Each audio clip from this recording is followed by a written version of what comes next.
ನಮಸ್ತೆ ಚಿಂತಾಮಣಿ ಕನ್ನಡ ನ್ಯೂಸ್ ವೀಕ್ಷಕರಿಗೆ ಸ್ವಾಗತ. ಚಿಕ್ಕಬಳ್ಳಾಪುರ ಬಸ್ ನಿಲ್ದಾಣದಿಂದ ಸುಮಾರು 5 ಕಿಲೋಮೀಟರ್ ದೂರದಲ್ಲಿರುವ ಅತಿ ಪುರಾತನ ಪ್ರಸಿದ್ಧ ಯಾತ್ರಾ ಸ್ಥಳವಾಗಿರುವ ಶ್ರೀ ರಂಗನಾಥ ಸ್ವಾಮಿ ದೇವಾಲಯವಿರುತ್ತದೆ. ವೀಕ್ಷಕರೇ, ಇಲ್ಲಿನ ವಿಶೇಷವೇನೆಂದರೆ ಮಕರ ಸಂಕ್ರಾಂತಿಯಂದು ಸೂರ್ಯನು ದಕ್ಷಿಣದಿಂದ ಉತ್ತರಕ್ಕೆ ಪಥಸಂಚಲನ ಮಾಡುತ್ತಾನೆ. ಅಂದು ಸೂರ್ಯ ಹುಟ್ಟುವಾಗ ತನ್ನ ಬೆಳಕು ಮೊದಲಿಗೆ ಶ್ರೀ ರಂಗನಾಥ ಸ್ವಾಮಿಯ ಮೇಲೆ ಮತ್ತು ಪಾದದ ಬಳಿ ಸ್ಪರ್ಶಿಸುತ್ತಾನೆ. ಇಂದು ಧನುರ್ಮಾಸದ ಸಂಭ್ರಮಣದಲ್ಲಿ ಇದನ್ನು ನೋಡಲು ಆಂಧ್ರ ಪ್ರದೇಶದಿಂದ ಮತ್ತು ನಮ್ಮ ಜಿಲ್ಲೆಯಾದ್ಯಂತ ಜನರು ಇಂತಹ ಮನಮೋಹಕ ದೃಶ್ಯ ನೋಡಿ ಕಣ್ಣು ತುಂಬಿಕೊಳ್ಳುತ್ತಾರೆ. ಒಮ್ಮೆ ನೀವುಗಳು ಇಂತಹ ಐತಿಹಾಸಿಕ ಕ್ಷೇತ್ರಕ್ಕೆ ಭೇಟಿ ಕೊಟ್ಟು ಭಗವಂತನ ಕೃಪೆಗೆ ಪಾತ್ರರಾಗಲು ಮಕರ ಸಂಕ್ರಾಂತಿಯ ದಿನ ನಮ್ಮ ನಮಸ್ತೆ ಚಿಂತಾಮಣಿ ನ್ಯೂಸ್ ಚಾನೆಲ್ ವತಿಯಿಂದ ನಮ್ಮ ವೀಕ್ಷಕರಿಗೆ ಕೋರಿದೆ.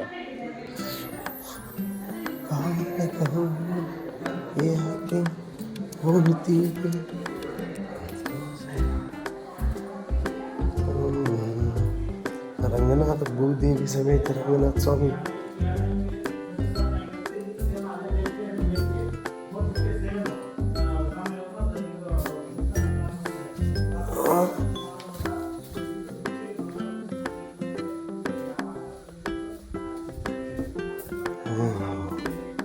ಸೂಪರ್ ಅಂದ್ರೆ ಸೂಪರ್.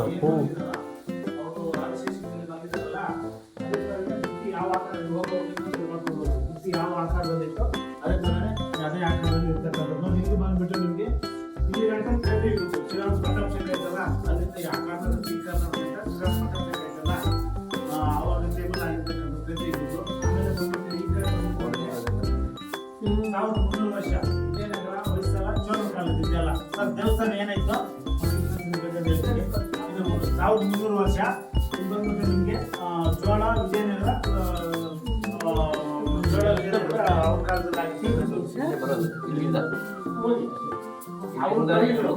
ಕಾಲದಲ್ಲಿ ಹಿಸ್ಟ್ರಿಯಲ್ಲಿ ಬರುತ್ತೆ ನೋಡಿ. ಒಂದೊಂದು ಕಾಲದಲ್ಲಿ ಒಬ್ಬೊಬ್ಬರಿಗೆ ಹಿಸ್ಟ್ರಿಯಲ್ಲಿ ಬಂದಾಗ ಆಲ್ವಾಸ್ ಅಂತ ಬರ್ತಾರೆ. ಆಲ್ವಾಸ್ ಅವರು ಆ ಕಡೆ ಇರ್ತಕ್ಕಂಥದ್ದು ನೋಡಿ. ಇಲ್ಲಿ ಕಾಣಿಸ್ತಾರ ಸ್ವಾಮಿ ಎಲ್ಲ. ವಿಜಯನಗರ ಚೋಳ ಹೊಯ್ಸಳ ಕಾಲದಿದೆಲ್ಲ ಅದೆಲ್ಲ ಜಯದ್ವೀಪ ಕಾಲದ್ದು. ಶ್ರೀರಾಮ್ ಪಟ್ಟಾಭಿಷೇಕ ಆದಾಗಿಂದ ನೋಡಿ ಈ ಕಲ್ಲು ಏನಿತ್ತು ಆ ಕಾರಣದಿಂದ ಈ ಕಾರಣ ಗಂಟ ಬಂದ್ಬಿಟ್ಟು ನಿಮಗೆ ಎಲ್ಲ ಇದು ಹೊಡೆದ್ಬಿಟ್ಟಿರಲ್ಲ, ಹೊಡೆದಾಕರಲ್ಲ ಸರ್? ಹೌದಾ, ಹೊಡೆದವ್ರು ನೋಡಿ ಇದೆಲ್ಲ.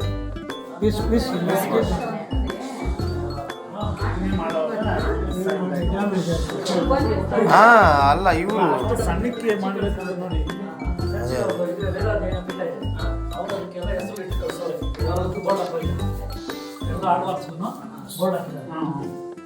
ಇಲ್ಲಿ ಬೋರ್ಡ್ ಏನು ಹಾಕಿಲ್ಲ, ಅವರೆಲ್ಲ ಕೂರಿಸ್ಬಿಟ್ಟವ್ರೆ.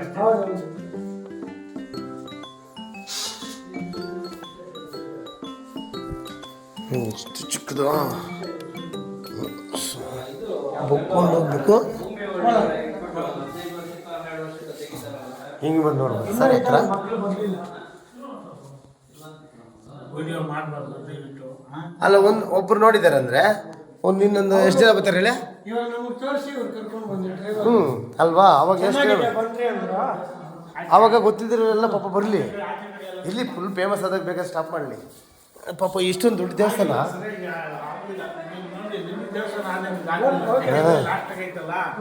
ಇಲ್ಲ ಇಲ್ಲ ಹಾಗೆ ಆಗತ್ತೆ, ಆಗ್ತದೆ ಸುಮ್ಮನೆ. ಹಾಂ ಆಗೈತೆ ಇದೆಲ್ಲನೂ.